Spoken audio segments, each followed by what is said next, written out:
اجازت ہے۔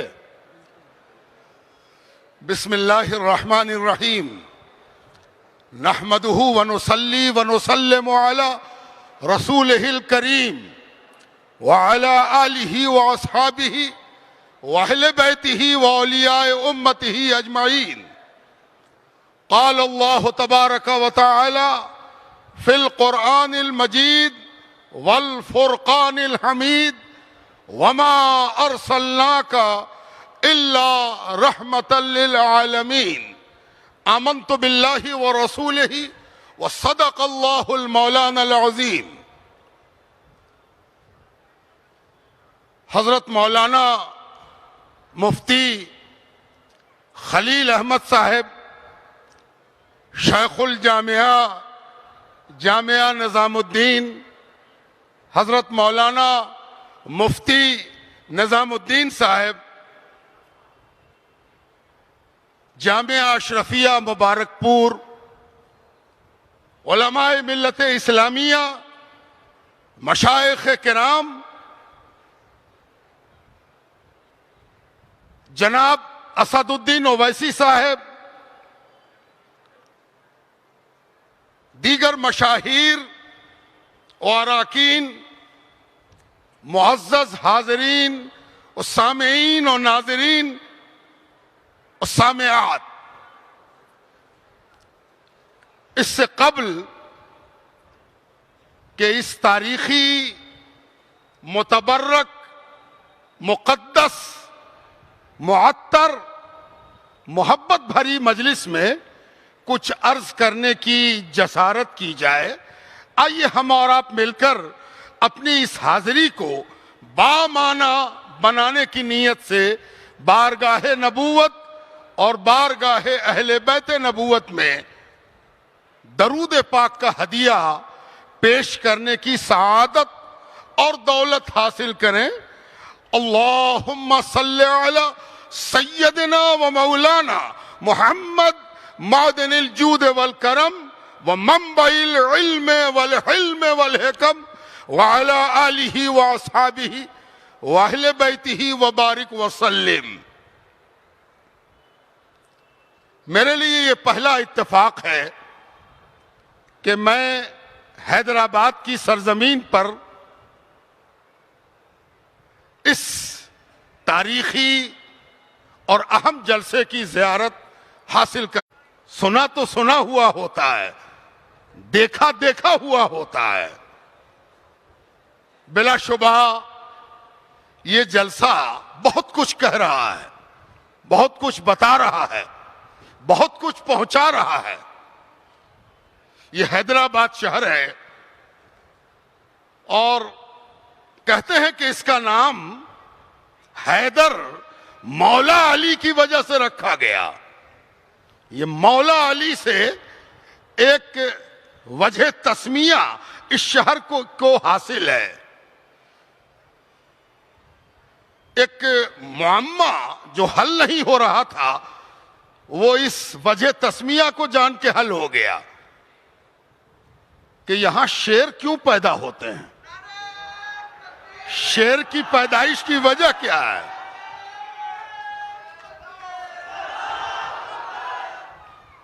یہاں شیروں کی پیدائش کا کارن کیا ہے، کاؤز کیا ہے۔ میں بڑا حیران تھا کہ ایک شیر پیدا ہو تو پورے ملک میں اس کی گرج سنائی دے، یہاں تو ایسا لگتا ہے کہ شیروں کی باڑ ہے۔ ابھی جو ایک دروازہ کھولا گیا کہ کچھ لوگ آ کے اندر بیٹھ جائیں تو مجھے آنے والوں کو دیکھ کر انیس کا مصرع یاد آیا کہ دوڑا فرس نشیب میں آب آئے جس طرح۔ مولا امام حسین کا گھوڑا جب دوڑا تھا حق کہنے کے لیے، حق ثابت کرنے کے لیے، حق بیان کرنے کے لیے، تو وہ اس طرح دوڑا تھا جیسے پانی کی دھارا نشیب کی طرف بڑھے اور کس تیزی سے بڑھتی ہے اور نشیب کو پہچانتی ہے اور پانی نشیب کو بھر دیتا ہے، اسی طرح آپ کو آتے ہوئے جو دیکھا میں نے، تو میں نے دیکھا کہ آپ آ رہے ہو اور جگہ کو بھر رہے ہو، تو مجھے لگا یہ شیر اپنے مقصد کو پہچانتا ہے.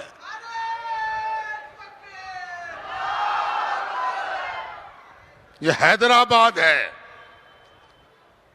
یہاں جب آبادی ٹھیک سے نہیں تھی تو ایک اللہ والا آیا تھا, اس کا نام شرف الدین تھا. وہ شرف الدین سہروردی, اس نے یہاں کی پہاڑی پر اپنا جھنڈا گاڑا تھا, اپنا مسلح بچھایا تھا, اپنا سجادہ بچھایا تھا, اور اس شرف الدین کی دعاؤں نے اس جگہ کو عجیب نعمت سے مالا مال کیا. میں اس کنیکشن کو بھی دیکھ رہا تھا کہ یہ شرف الدین آنے والے سہروردی تھے, سلسلہ ان کا سہروردیہ تھا. جانتے ہیں اس سے کیا ہوا؟ جیسے ہی ان کا قدم حیدرآباد پر پڑا, ایک سہروردی خاندان کے نام اس جگہ کو قدرت کے قلم نے لوح محفوظ پر لکھ دیا. یہ جو نظام آئے, آصف جاہی حکومت یہاں قائم ہوئی. آپ کو تو معلوم ہوگا کہ وہ شیخ الشیوخ شہاب الدین سہروردی کی اولاد میں تھے. ان کا سلسلہ نسب جس بزرگ سے ملتا ہے انہی کے خلیفہ ہیں شیخ شرف الدین پہاڑی والے حضرت. سہرورد کا جھنڈا کب گڑا اور نظام کب آئے, اور نظاموں نے اس جگہ کو جو تہذیبی پہچان دی, اس کے ساتھ ساتھ نظام کا ایک کنٹریبیوشن یہ بھی ہے کہ انہوں نے اس علاقے کی, اس آندھرا پردیش کی, جس کی سرحد نظام کے وقت میں مہاراشٹر کو چھوتی تھی, کرناٹک کو چھوتی تھی, گجرات کے بھی کچھ علاقوں کو سٹتی تھی, نظام نے یہاں کے کلچر کی, تہذیب کی, سنسکرتی کی, سبھیتا کی حفاظت کی. نظام چاہتے تو بہت سے نام بدل سکتے تھے, انہوں نے ناموں کو بدلا نہیں, ناموں کو اپنی جگہ رہا. پیٹ بھی رہا یہاں, پٹنم بھی رہا یہاں, اس سے کوئی فرق نہیں پڑتا. نظام نے یہاں کی سنسکرتی کی رکشا کی. یہ وہ جگہ ہے جہاں ایک یوسف نہیں, دو یوسف پائے جاتے ہیں. یہاں درگاہ یوسفین ہے. ایک یوسف پر زمانہ یوسف کی طرف دیکھنے کو مجبور ہوا. یہاں امت محمدیہ علی صاحب الصلاۃ والتسلیم کا دو یوسف لیٹا ہوا ہے. اور یہی وجہ ہے کہ اس شہر میں بہادری بھی ہے, خوبصورتی بھی ہے. اور خوبصورتی دراصل عمل کی ہوتی ہے. چہرہ خوبصورت ہو اس سے کام نہیں چلتا. اصل خوبصورتی تو عمل کی ہوتی ہے, حوصلے کی ہوتی ہے, طاقت کی ہوتی ہے, بہادری کی ہوتی ہے, اعلاء کلمت الحق کی ہوتی ہے. جو سچی بات حکمراں کے سامنے بول سکے, اس کو کہتے ہیں خوبصورت, اس کو کہتے ہیں یوسف. وہ یہاں دو پائے جاتے ہیں. یہ سلسلہ قادریہ, سلسلہ شتاریہ, سلسلہ ابو العلیہ کی جگہ ہے. یہاں بے شمار درگاہیں ہیں, بے شمار خانقاہیں ہیں, بے شمار امام بارگاہیں ہیں. یہ وہ جگہ ہے جہاں جامعہ نظامیہ جیسا مدرسہ ہے, جس کے فارغین پوری دنیا میں اس جگہ کی عظمت کا راگ الاپ رہے ہیں. یہ وہ جگہ ہے جہاں دائرۃ المعارف العثمانیہ پائی جاتی ہے, جو عربی زبان, اسلامیات, دینیات, حدیث, فقہ, عقائد, اصول فقہ, اصول حدیث اور تاریخ و تذکرہ پر دنیا جب بات کرے گی, اس کو اپنا قبلہ کبھی نہ کبھی حیدرآباد کی طرف دائرۃ المعارف العثمانیہ کے حوالے سے درست کرنا ہوگا. یہ وہ جگہ ہے جہاں عثمانیہ یونیورسٹی بنی، اور یہ وہ جگہ ہے جہاں نظام نے دو ایسے عظیم ادارے دیے کہ آج بھی جب کسی کو پیاس لگتی ہے اور اگر اس کی پیاس حسین ساگر سے نہیں مٹتی تو اس کے لیے نظام نے آصفیہ بھی بنا دیا ہے۔ آصفیہ لائبریری میں آ جاؤ، جیسی بھی پیاس ہو وہ تشنگی بجھ جائے گی۔ اور یہاں سالار جنگ میوزیم بھی ہے کہ اگر آپ کو مخطوطات اور قلمی کتابوں سے، تحقیق سے، مخطوطات سے، ریسرچ سے،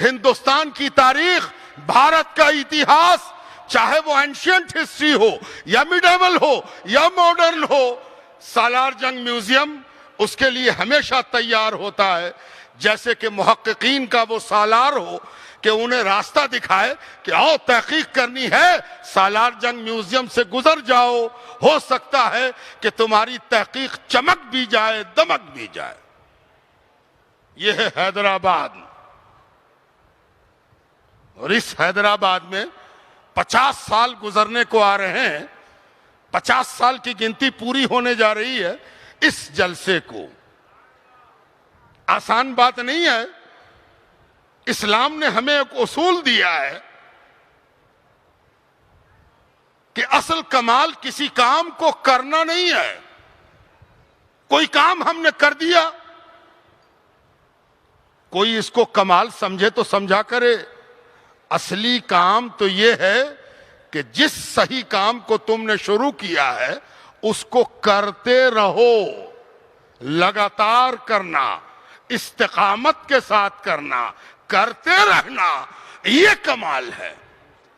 اور 50 سال تک جلسے کا چلنا اس بات کی طرف اشارہ کر رہا ہے کہ یہاں کا شیر ایک بار گرج کے چپ نہیں ہوتا، گرجتا رہتا ہے، جب ضرورت پڑتی ہے گرجتا ہے، جب ضرورت پڑتی ہے اپنے وجود کا احساس دلاتا ہے۔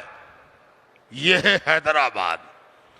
پہلے تو آدمی جہاں پہنچے ذرا ٹھیک سے آنکھ کھولے، جب آنکھ کھل جائے تب نہ منہ کھلے، اور آنکھ کھلے بغیر منہ کھل جائے تب تو بڑا مشکل ہے، پتہ نہیں منہ سے کیا نکل جائے۔ اس لیے پہلے تو آنکھ کھولنی ہے، تو اس لیے میں نے کوشش کی کہ پہلے آنکھ کھولیں، اب منہ کھولیں گے۔ بزرگوں، دوستوں اور عزیزوں، جلسہ تو 50 سال سے ہو رہا ہے، لیکن اس کا جسٹیفیکیشن، اوچت، اس جلسے کا حق اس سال بنسبت اور سالوں کے زیادہ اہم ہو گیا ہے۔ یہ جلسہ صرف روایت نہیں ہے، یہ جلسہ صرف رسم نہیں ہے کہ ہر سال 12 ربیع الاول کی رات آئی اور جلسہ ہو گیا، ہونا ہے اور ہو گیا، ہوتا آیا ہے اور ہو گیا۔ نہیں، اس جلسے کی ایک خصوصیت یہ ہے کہ یہ جلسہ اپنے ایمانی شعور کے ساتھ جو زمانہ گزر گیا اس کا محاسبہ کرتا ہے، اور جو زمانہ آگے آنے والا ہے اس کے بارے میں فکر پیدا کرتا ہے اور طے کرتا ہے کہ آگے ہمیں کیا کرنا ہے۔ اس لیے اس سال کا جلسہ اپنے آپ میں بڑی اہمیت رکھتا ہے، اس لیے کہ اس سال تقاضے انقلابی انداز میں بدلے ہیں۔ اب تقاضا روایتی نہیں رہا، تقاضا نیا ہے، چیلنجنگ ہے۔ آنکھ ملا کر دیکھنے کا وقت آ گیا ہے، سامنے سامنے آنکھ ملانا ہے، اور آنکھ ملانا سکھاتا ہے ہمیں ہمارا دین، ہمیں ہمارا کلچر، ہمیں ہماری روایت آنکھ ملا کر بات کرنا سکھاتی ہے، اور وہ بات کرنے کی تعلیم ہمارا جلسہ دیتا ہے، ہماری وہ یتھارتھ بھری، معنی بھری، مفہوم بھری، شعور بھری مجلس دیتی ہے، جس میں ہمارے دانشور اور علماء عوام کو ایک رخ دیتے ہیں، عوام کو ایک فضا دیتے ہیں، عوام کو ایک ٹارگٹ دیتے ہیں. وہ ٹارگٹ کا آج موقع ہے. لیکن پہلے آپ کو تاریخ کی طرف لے چلتے ہیں. معلوم ہے یہ 12 ربیع الاول کی رات ولادت کی رات تو ہے، لیکن ممکن ہے کہ حیدرآباد ہے، کسی کو تحقیق کا بخار چڑھ جائے. تحقیق اچھی چیز ہے، لیکن تحقیق کا بخار چڑھنا یہ پازیٹو نہیں ہے، نیگیٹو ہے. اس لیے کہ بخار کسی حوالے سے آئے وہ مرض ہے، اس لیے بخار نہیں چڑھنا چاہیے. کسی کو تحقیق کا بخار چڑھ جائے اور کہے کہ 12 ربیع الاول ولادت کی تاریخ ہے، یہ ثابت نہیں ہے. کوئی کہتا ہے کوئی اور تاریخ، کوئی کہتا ہے کوئی اور تاریخ، کوئی کہتا ہے کوئی اور تاریخ. تو کان کھول کے سن لیجئے، اسلام وہ دین ہے جو تحقیق کا دروازہ ہمیشہ کھلا رکھتا ہے. تحقیق جاری رہے گی، اس لیے کہ تحقیق کا دروازہ وہی بند کرتا ہے جس کو انسیکورٹی ہو، عدم تحفظ کا احساس ہو. اور جہاں تحقیق کا دروازہ کھلا رہتا ہے وہاں ڈرنے کا کوئی معاملہ ہی نہیں ہے. وہاں تو تحقیق کے بازو دیے جاتے ہیں، لو اپنے بازو آزماؤ، تحقیقی سفر سے گزرو. یہ قیامت تک کا دین ہے، اور اس دین میں جیالے جوامرد ہر میدان میں پیدا ہوں گے، تحقیق میں بھی پیدا ہوں گے. لیکن ایک بات یاد رکھو، یہ دین رحمت والا دین ہے. تحقیق کے نتیجے میں یہاں سناٹا نہیں ہونا چاہیے، تحقیق کے نتیجے میں یہاں خاموشی نہیں ہونی چاہیے، تحقیق کے نتیجے میں یہاں سرد مہری نہیں ہونی چاہیے. تحقیق جاری رہے گی، ہاں عملی اجماع بھی ہونا چاہیے، عملی طور پر اجماع ہو. یہ ہمارے اکابر کی دین ہے کہ تحقیق کو جاری رکھا اور عملی اعتبار سے جشن ولادت سرور کائنات صلی اللہ علیہ وآلہ وسلم کے لیے 12 ربیع الاول کو سب نے مل کر اپنے اتفاق کا مظاہرہ کیا، کر رہے ہیں اور کرتے رہیں گے. تحقیق اپنی جگہ، اتحاد عمل اپنی جگہ. لیکن آپ کو جان کر حیرت ہوگی کہ اس تاریخ سے 12 ربیع الاول سے ایک اور تاریخی حقیقت کا رشتہ ہے، تعلق ہے، اور وہ کنٹروورسیل نہیں ہے، نزاعی نہیں ہے، اختلافی نہیں ہے، اجماعی ہے. اور وہ یہ ہے کہ اہل مدینہ کئی رات سے جاگ رہے تھے، کئی رات سے جاگ رہے تھے. 10 بھی جاگے، 11 بھی جاگے، 9 بھی جاگے. کس کا انتظار تھا؟ کہ مکے سے رحمت کا جھونکا آنے والا ہے. مکے سے سرور کائنات سید کل عالم علم اولین و آخرین محمد الرسول اللہ صلی اللہ علیہ وآلہ وسلم مدینے کی طرف آیا چاہتے ہیں. انتظار برداشت نہیں ہوتا، اس لیے راتیں دن ہو گئی ہیں. آپ بھی رات کو دن کر رہے ہو، ذرا محسوس کرو آپ میں بھی مدینے کی محبت کا ایک قطرہ گر گیا ہے. محبت مدینہ جہاں ٹپکی ہے اس جگہ کا نام ہے حیدرآباد. حیدرآباد. انتظار جاری ہے، انتظار جاری ہے. 12 کی رات آ گئی جس میں آپ بیٹھے ہو اور ہم بیٹھے ہیں. 12 کی رات ایک واقعہ ہو گیا، ایک معاملہ ہو گیا. اور وہ معاملہ یہ ہوا کہ جیسے ہی رات بیتی، رات کا اندھیرا چھٹنے لگا اور صبح کا سویرا نکلنے لگا، صبح ہونے لگی اور رات گزرنے لگی. کالا پن دور ہونے لگا اور کالے پر سفیدی غالب آنے لگی. ایسے ہی پھٹی ہوئی آنکھوں نے، لگی ہوئی آنکھوں نے ایک عجیب آواز سنی، کسی نے پکارا، کوئی تھا دیکھنے والا جس نے کچھ دور تک دیکھ لیا تھا، اس نے ایک عجیب اذان دی، ایک عجیب اذان، ایک عجیب پکار۔ راوی اس اذان کو نقل کرتا ہے، کیا پکارا تھا پکارنے والے نے؟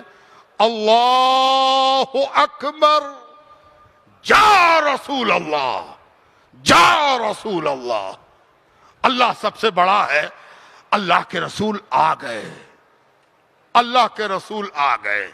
یہ 12 ربیع الاول کی ڈوبتی ہوئی رات تھی، نکلتا ہوا سویرا تھا، اہل مدینہ دوڑ پڑے، جو جاگا ہوا تھا وہ دوڑ گیا، ایسا دوڑے لوگ، دیکھنے کا اتنا شغف تھا کہ جن کو موقع ملا وہ کھجور کے درختوں پر چڑھ گئے، اور چڑھ کر سپیدی اور اندھیرے کے درمیان اپنی بینائی کو سمیٹ کر رسول اللہ صلی اللہ علیہ وآلہ وسلم کو تلاش کرنے لگے، کہاں ہیں اللہ کے رسول، کیسے دیکھیں ان کو، جلدی سے ان کو دیکھ لیں۔ یہ دیکھنے کی تڑپ کی رات ہے 12 ربیع الاول۔ آج کی رات تڑپنے کی رات ہے، دیکھنے کو مچلنے کی رات ہے، دیکھنے کے بے چین ہونے والی رات ہے۔ یاد رہے اس پر کسی کا اختلاف نہیں ہے، یہ اجماع ہے کہ 12 ربیع الاول کو سرکار دو عالم سید الاولاق صلی اللہ علیہ وآلہ وسلم نے پہلا قدم رکھا مدینہ منورہ میں۔ کون مسلمان ایسا ہے جس کے کلیجے میں مدینہ نہ بستا ہو؟ مسلمان نہیں ہے جس کے سینے میں مدینہ نہ ہو۔ علینا ما دعا للہ دائی، کیا کہا اہل مدینہ نے؟ مل کے کہا، لحق کے کہا، لپک کے کہا، کیا کہا؟ طلع البدر علینا، ہم پر تو 14ویں کا چاند نکل آیا ہے۔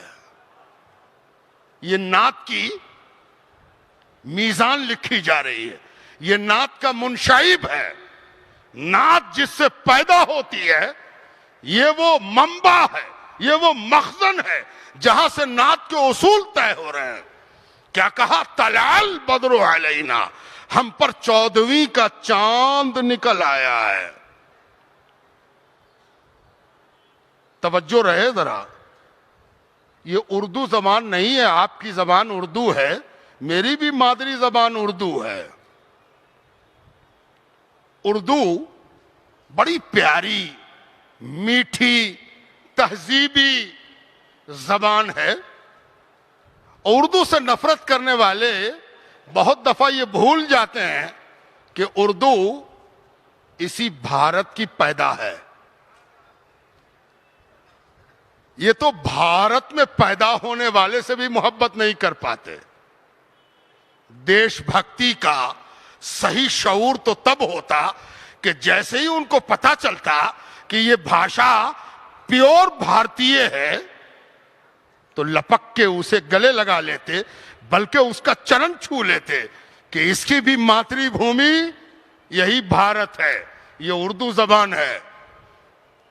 اس کا سارا مصدر اور اس کے سارے افعال سنسکرت کے ہیں۔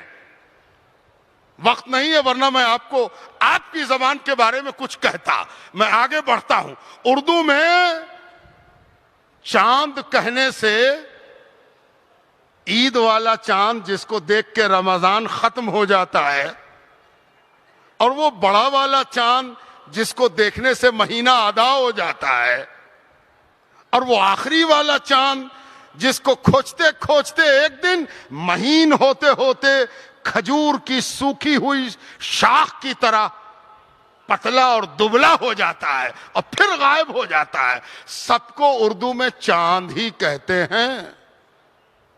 لیکن عربی زبان بڑی مالدار زبان ہے، بہت رچ ہے، وہاں چاند کے لیے بھی الگ الگ نام ہے، شکل بدلتی جاتی ہے، نام بدلتا جاتا ہے۔ اگر بہت پتلا والا چاند 29 تاریخ کو نظر آیا اور حیدرآباد میں گونجی آواز 29 کا چاند ہو گیا. اس کو عربی میں ہلال کہتے ہیں. ہلال. اسی لیے اس کے دیکھنے کو رؤیت ہلال کہتے ہیں, جس کو دیکھ کے فیصلہ ہوتا ہے.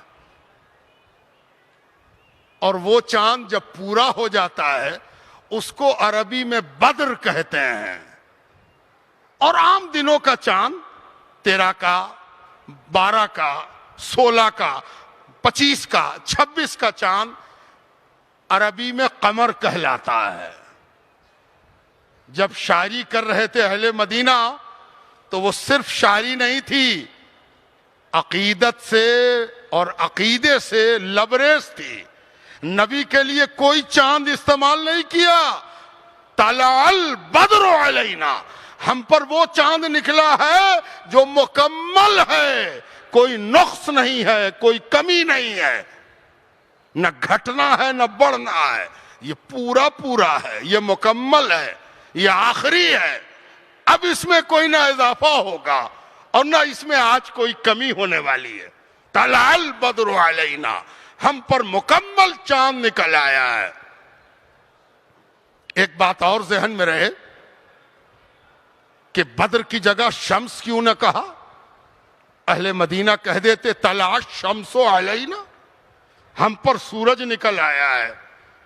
یہی تو شاعری کی نزاکت ہے اور یہی شاعری کا حسن ہے کہ نبی کو سورج سے تشبیہ نہیں دی اس لیے کہ سورج بڑی کارآمد چیز ہے, لیکن کبھی کبھی وقت ایسا آتا ہے دن میں کہ سورج سے آدمی گھبرا جاتا ہے, بھاگ کھڑا ہوتا ہے. تو یہ سورج سے بھاگ کھڑے ہونے والی بات نبی کے لیے استعمال کے لائق نہ رہی. نبی رحمت ہے, اور رحمت وہ چیز ہے جس سے کبھی دل نہ گھبرائے, کبھی من نہ پریشان ہو, کبھی دماغ نہ وچلت ہو. وہ ہے بدر. طلع البدر علینا, ہم پر تو مکمل چاند نکل آیا ہے. اب ایک ڈر بھی ہوگا کہ کہیں ڈوب نہ جائے. 14ویں کا چاند بہت دیر تک رہتا ہے لیکن وہ بھی غروب ہو جاتا ہے. اہل مدینہ نے محل آمد سے یہ فائدہ اٹھایا اور کہا من ثنیات الوداع, یہ چاند وہاں سے نکلا ہے جہاں چاند غروب ہوتا ہے. اگر طلوع کی جگہ سے نکلتا تو غروب کا خدشہ تھا, یہ تو نکلا ہی ہے غروب کی جگہ سے, اس کے غروب ہونے کا کوئی خدشہ ہی نہیں ہے. من ثنیات الوداع. اب اس کے بعد ایمان کی بات کہی, وہی ایمان کا شجرہ ہے جو حیدرآباد تک پہنچا ہے. کیا کہا؟ وجب الشکر علینا, ہم پر اللہ کا شکر واجب ہو گیا ہے. جس سے پوچھنا ہے پوچھ لو, یہ شکر صرف 12 تاریخ کو ادا ہوتا ہے. بات سمجھ میں آتی ہے؟ یہ 12 تاریخ کو جو شکرانہ ادا ہوتا ہے اسی کی طرف اہل مدینہ اشارہ کر رہے ہیں. اور دیکھو اویسی صاحب کے سامنے نہیں کر رہے ہیں, مفتی نظام الدین صاحب کے سامنے نہیں کر رہے ہیں, مفتی خلیل صاحب کے سامنے نہیں کر رہے ہیں کہ کوئی مفتی دامن جھٹک دے کہ میرے سامنے تھوڑی کہا گیا ہے. یہ تو رسول اللہ صلی اللہ علیہ وآلہ وسلم کے سامنے کہا جا رہا ہے. وجب الشکر علینا, ہم پر اللہ کا شکر فرض ہو گیا ہے. فرض.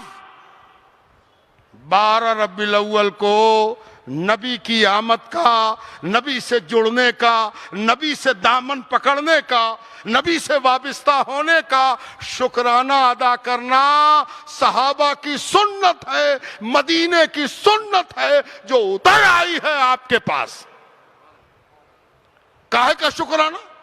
ما دعا للہ دائی. ارے یہ شکرانہ اس کا ہے کہ جو آیا ہے وہ رب کی طرف, اللہ کی طرف, حق کی طرف, رحمت کی طرف بلانے والا ہے. یہ وہ آیا ہے جو ہم کو اللہ کی طرف بلا کے لے کے جائے گا. یہ بلانے والا ہے اللہ کی طرف. یہ 12 کی رات اللہ کے طرف جانے کا راستہ دیکھنے کی رات ہے، اور اسی لیے اس کا شکرانہ واجب ہے۔ یہ نبی کے سامنے کہا گیا اور قیامت تک کے لیے پختہ ہو گیا کہ اب جس کو شک ہوگا وہ یہ سوچ لے کہ وہ شک کس پر کر رہا ہے۔ ایک اور علمی بات کہہ دوں، حیدرآباد کا مجمع ہے، کوئی اگر یہ سوچے کہ ابھی تو نبی آئے ہی ہیں، تربیت ہوئی نہیں، تعلیم ہوئی نہیں، سلیقہ سیکھا نہیں، جو کچھ کیا اپنی مرضی سے کیا، اپنے من سے کیا، گو کے بولنے والا بیجا جرات کر رہا ہے، بیجا ہمت کر رہا ہے۔ اسے معلوم ہونا چاہیے کہ کوئی چیز اگر اس کو عیب دار لگ رہی ہے تو اس کو تو عیب کی صحیح پہچان بھی نہیں ہے۔ عیب کی پہچان تو اسے ہے جو سر تاپا رحمت ہے۔ جب اس نے نہیں ٹوکا تو یہ کون ٹوکنے والا؟ لیکن قدرت بڑا خوبصورت جواب دیتی ہے۔ نبی کا دفاع اگر کوئی کرتا ہے تو وہ وہی ہے جس نے نبی کو بھیجا ہے۔ اللہ سبحانہ وتعالی 9 سال مدینے میں رہے سرور کائنات صلی اللہ علیہ وآلہ وسلم۔ 9 سال کے بعد جو غزوہ ہوا اسے ہم غزوہ موتا کے نام سے جانتے ہیں۔ سرکار دو عالم وہاں تشریف لے گئے، ایک عرصہ گزر گیا، ایک لمبا وقفہ گزرا، سرکار دو عالم مدینے سے دور رہے۔ جب پلٹ کے آئے تو ایسا لگا جیسے پہلے بار مدینہ آئے تھے ویسے ہی مدینہ لوٹے ہو۔ تو اہل مدینہ نے پھر وہی کام کیا، دف بجا اور پڑھا گیا طلع البدر علینا من ثنیات الوداع وجب الشکر علینا ما دعا للہ داعی۔ یعنی 9 سال کی صحبت کے بعد بھی نبی کے آنے پر خوشی منائی گئی۔ تو 1 مہینے کے بعد، 1 مہینہ لگا تھا لگ بھگ، مورخین کہتے ہیں کہ 1 مہینہ ہو گیا تھا، 1 مہینے سے کچھ سوا، تو 1 مہینے میں طلع البدر پڑھ لیا جائے، جشن من جائے، اور 1 سال میں نہ بنے۔ ہر سال منے گا اور ہر سال منے گا اور ہر سال منتا رہے گا۔ حیدرآباد زندہ باد، مسلمانوں کی آبادیاں زندہ باد، اور دین اسلام کو بنگاہ انصاف دیکھنے والے زندہ باد۔ یہ ہر سال منتا رہے گا، اس لیے کہ سال بھر انتظار ہوتا ہے کہ کب آئے گی 12 ربیع الاول اور پھر ہم جشن منائیں گے۔ ہاں، کوئی آپ سے یہ بھی کہہ سکتا ہے کہ حضور کا وصال بھی تو ہوا تھا، حضور کی وفات بھی تو ہوئی تھی، جشن کیسا؟ جب وفات ہوئی ہے تو جشن کیسا؟ اگر آپ سے کوئی یہ سوال کر دے، یاد رکھیے جلسہ صرف آہ واہ کرنے کو نہیں ہوتا، یہ جلسہ ایک اوپن کلاس ہے۔ یہاں آپ کی فکری تعمیر ہوتی ہے، آپ کی فکری تہذیب ہوتی ہے، آپ کے فکر کو سجایا جاتا ہے، سنوارا جاتا ہے، اس کی یونیفارمنگ ہوتی ہے۔ اس لیے ضروری ہے کہ آپ ہر قسم کے زمانے کے خدشات اور زمانے کے سوالات کا جواب لے کے یہاں سے اٹھیے، تاکہ کہہ سکیے کہ یہ جلسہ ہمیں بہت کچھ بتا گیا، ہم بہت کچھ سیکھ کر گئے، بہت کچھ جان کر گئے۔ اچھا، تو اگر کوئی کہے کہ سرکار کی وفات ہوئی تھی، جشن کیسا؟ تو ایک واقعہ سنیے، اس واقعے سے آپ کو یہ پتا چلے گا کہ وفات میں جشن کیسے ہوتا ہے۔ وفات میں جشن کیسے ہوتا، اس کا جواب سنیے۔ کہتے ہیں کہ سرکار دو عالم کی وفات، رحلت، وصال، دنیا سے پردہ فرمانے کا حال جب بالکل قریب پہنچ گیا، ڈر کے لوگ سوچنے لگے کہ کیا سرکار نگاہوں کے سامنے نہ رہیں گے؟ بیماری طویل ہو گئی، سرکار مسجد میں نہ آ سکے۔ ایسے موقع پر سیدہ فاطمہ زہرا سیدۃ النساء العالمین سیدہ فاطمہ زہرا سرکار دو عالم کے پاس دوڑ دوڑ کے آ رہی تھیں، بار بار آ رہی تھیں، آتی پھر بچوں کا خیال رکھنے جاتی، پھر آ جاتی، پھر چلی جاتی۔ ایک بار آئیں تو سرکار دو عالم کی مبارک آنکھیں کھلی ہوئی تھی۔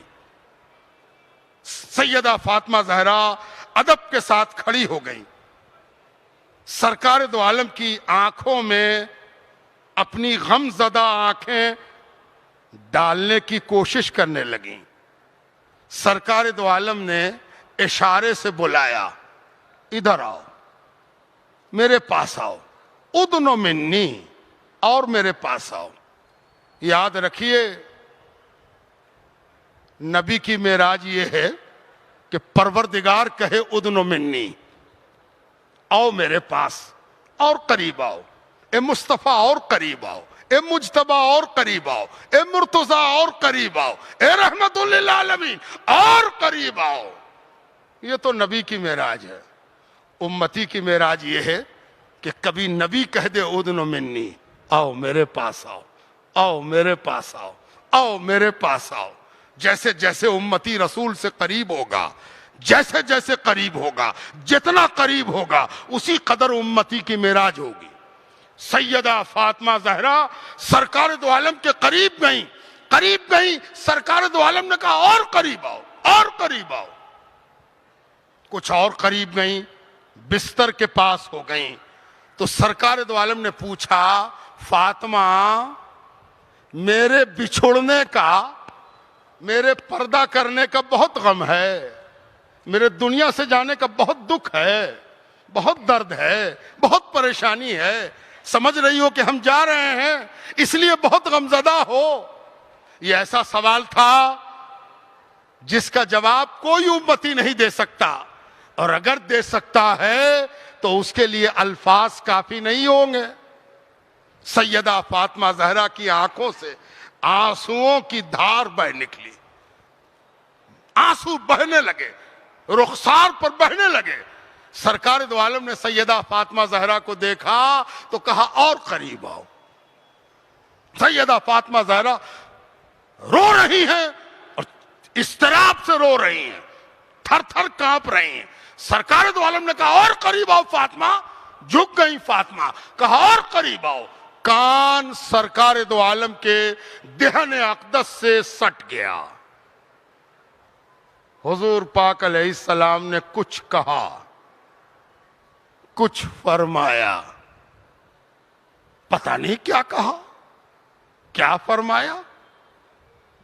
غم کی انتہا پر بے ساختہ روتی ہوئی فاطمہ کھل کھلا کر ہنس پڑی، کھل کھلا کر ہنس پڑی۔ سیدہ عائشہ صدیقہ رضی اللہ تعالی عنہا حجرہ اقدس میں موجود حیرت سے دیکھ رہی ہیں کہ آج تک ایسا دیکھا نہ سنا کہ غم اپنی انتہا کو چھو رہا ہو اور اس پر مسرت غالب آ جائے۔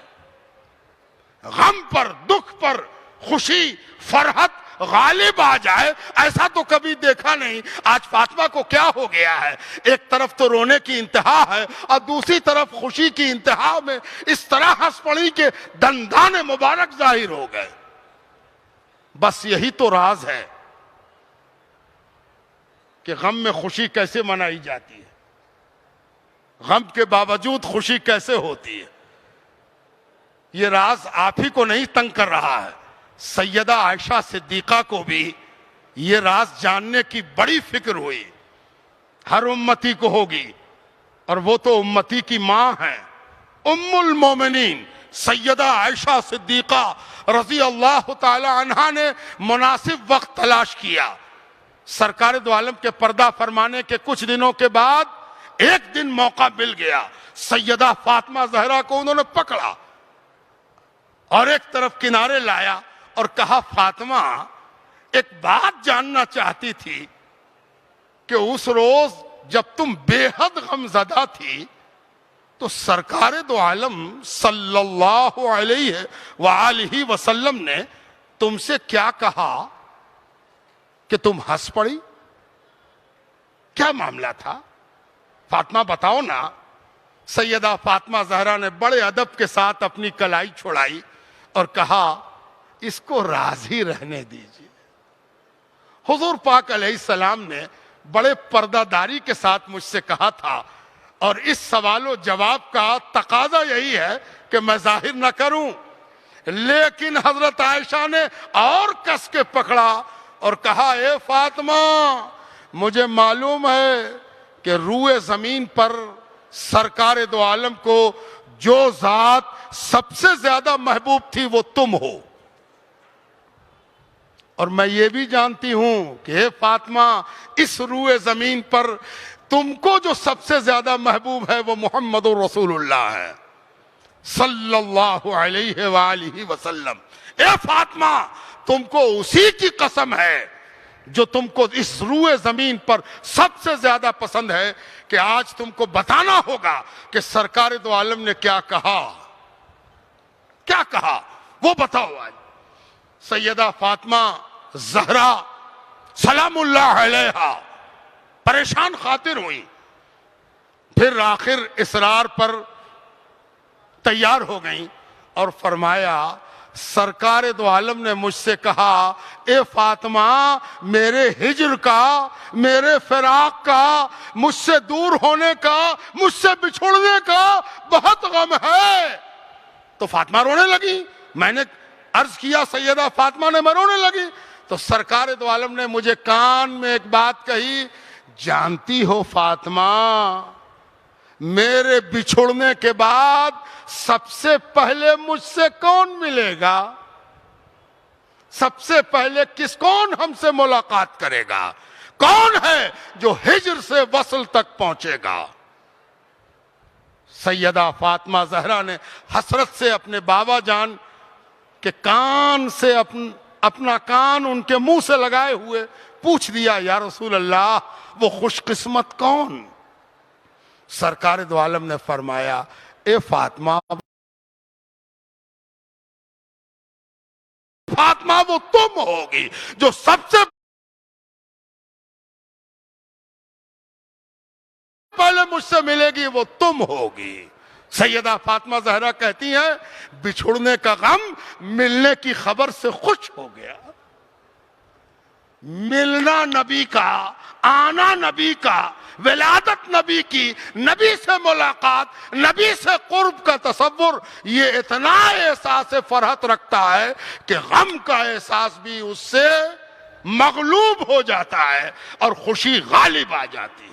تو بزرگوں، دوستوں اور عزیزوں، یہ جو جشن ہے یہ اس بات کی علامت ہے کہ ہم بھی قرب نبی، استقبال نبی، ملاقات نبی کے لیے اپنی آنکھیں بچھائے ہیں، اور ہمیں وعدہ یاد ہے کہ نبی سے ملاقات ہو کر رہے گی، اس لیے غم بچھوڑنے کا ملاقات کے وعدے سے مغلوب ہے۔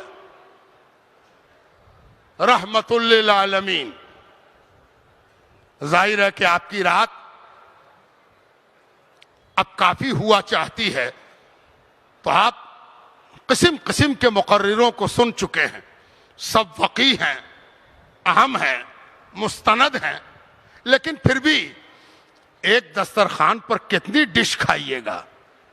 ایسی ایسی ڈش آپ نے کھا لی ہے کہ ممکن ہے کہ آپ کی طبیعت پریشان ہو رہی ہو، اس لیے میں زیادہ سما خراشی نہیں کروں گا۔ مجھے معلوم ہے کہ یہاں کا جلسہ انہی وقتوں میں تمام ہوا چاہتا ہے، اس لیے میں سمیٹتے ہوئے آ جاتا ہوں اس طرف کہ آج ایک مسئلہ ہم لوگوں کے سامنے ہے کہ ہمارے رحمت للعالمین پر کسی نے انگلی اٹھانے کی کوشش کی ہے نا؟ لیکن ایک افسوس کی بات ہے کہ انگلی اٹھانے والے نے دشمنی کرنا بھی نہیں سیکھا ہے۔ دشمنی کے بھی کچھ آداب ہوتے ہیں۔ اگر آپ کو دشمنی کرنی ہے تو اس کا بھی کوئی ڈسپلن ہے، کوئی انوشاسن ہے۔ شتروتا کرنی ہے تو شتروتا کا بھی کوئی ویدھان ہے، اور وہ طریقہ یہ ہے کہ آدمی جس سے دشمنی کرنا چاہے پہلے یہ پتہ کرے کہ اس کے اور کوئی بھی دشمن ہے، کوئی دشمن ہے یا نہیں۔ اگر دشمن ہے تو پہلے یہ پتہ کریں گے کہ ہم سے پہلے والے دشمن نے دشمنی کا کون سا اتہاس لکھا ہے نا؟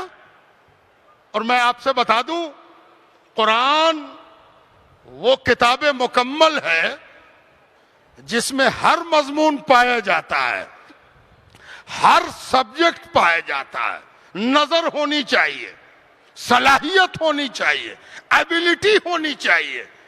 قرآن میں ایبیلٹی اگر ہے تو دنیا کا ہر مضمون نظر بھی آئے گا، سمجھ بھی آئے گا۔ یاد رکھیے، قرآن نے خود رسول اللہ صلی اللہ علیہ وسلم کی دشمنی کو نقل کر دیا ہے کہ رسول اللہ کے دشمن کون تھے اور دشمنی میں کیا کہتے تھے۔ یہ بھی یاد رہے کہ قرآن تاریخ کی کتاب نہ ہو کر بھی تاریخ کی کتاب ہے، اور تاریخ کا اصول بھی اسلام نے سمجھا دیا کہ تاریخ، ہسٹری ایک طرفہ بیان کو نہیں کہتے۔ تاریخ اس سچائی کو کہتے ہیں جس میں پازیٹیو رخ بھی لکھا جائے، نیگیٹو رخ بھی لکھا جائے، تب جا کے تاریخ مکمل ہوتی ہے۔ قرآن کریم نے تاریخ لکھنا بھی سکھا دیا ہے۔ اگر قرآن نے دشمنان رسول کا، دشمنان قرآن کا، دشمنان الہی کا ذکر نہ کیا ہوتا تو آج تاریخ اسے یاد بھی نہ رکھتی، بھول گئی ہوتی۔ اور اگر بھول گئی ہوتی تو آج کا دشمن بڑا چتر بنتا کہ ہم نے دشمنی کی ہے، ہم نے یہ لکھا ہے، ہم نے یہ بولا ہے۔ ارے بے وقوف، اس 1500 سال میں تمہارے جیسے جتنے دشمن پیدا ہوئے سب کا اتہاس تو پہلے پڑھ لو، اور سب سے زیادہ ان کا اتہاس پڑھو جو نبی کے سامنے تھے، دیکھ رہے تھے حضور پاک علیہ الصلاۃ والتسلیم کو۔ انہوں نے سرکار دو عالم کو اتنے قریب سے دیکھا تھا کہ تم اب دیکھ بھی نہیں سکتے۔ انہوں نے دشمنی کا آغاز کیا تھا اور اپنی دشمنی کو چرم سیما تک پہنچایا تھا۔ اگر دشمنی کا شوق ہو تو پہلے ابو جہل کو پڑھ لو، پہلے ابو لہب کو پڑھ لو، پہلے عتبہ اور شیبہ کو پڑھ لو، ان صحابہ کی تاریخ بھی پڑھ لو جن صحابہ نے پہلے حالت کفر میں جو کچھ نبی کے ساتھ، قرآن کے ساتھ، مسلمانوں کے ساتھ کیا تھا، خود اس کا اقرار کیا ہے، خود اپنا ما قبل بیان کیا ہے، خود اپنا ما سبق بیان کیا ہے۔ تم کیا سمجھتے ہو تم ہی ایک شترو ہو؟ پڑھو، پہلے اپنے استادوں کو پڑھ لو کہ ابو لہب اور ابو جہل نے کیسی دشمنی کی تھی، اور جب تم پڑھو گے تو تم کو ایک خوبصورت بات معلوم ہوگی۔ قرآن نے نقل کیا ہے کہ نبی کے بارے میں انہوں نے کہا کہ نبی کیا ہیں؟ شاعر ہیں، شاعر۔ عربوں کے ہاں اور آپ کے ہاں ابھی تقریر کے بجائے شاعری ہوتی تو اپنی جگہ سے کم 1 فٹ تو اچھل ہی جاتے آپ، ہے نا؟ ہو سکتا ہے 1 فٹ سے زیادہ بھی اچھل جاتے، ہے نا؟ شیر جب اچھلے تو اس کی چھلانگ کی اونچائی بہت اونچی ہوتی ہے نا؟ اور دونوں بات میں بڑی مماثلت بھی ہے۔ شیر پڑھا جائے تو شیر اچھل جائے، ایک شین عین رے ہے، دوسرا شین یہ رے ہے نا؟ تب شعر میں بڑی صلاحیت ہے، اشعار میں، کویتا میں، پوئٹری میں وہ صلاحیت ایسی ہے کہ وہ آدمی کو اپنی طرف کھینچتی ہے، گروتواکرشن ہوتا ہے، اٹریکشن ہوتا ہے، کشش ہوتی ہے نا؟ تو نبی کے بارے میں انہوں نے بھی یہ مانا کہ ہم ان کو مانے یا نہ مانے، ان کے مخالف ہوں، لیکن اتنی بات طے ہے کہ یہ جب نثر پڑھتے ہیں، یہ جب پروز پڑھتے ہیں تو اس میں بھی شاعری سے زیادہ اثر ہوتا ہے۔ شاعر، یہ جو دشمنی میں کہا ہوا جملہ ہے یہ دشمنوں کی بے بسی کو ظاہر کر رہا ہے۔ بے بس ہے، مجبور ہے بیچارہ، کہے تو کیا کہے، کچھ نہ کہہ سکا تو کہا کہ تو شاعر ہیں۔ دوسرا حملہ سرکار دو عالم پر یہ کہہ کے بولا گیا کہ یہ ساحر ہیں،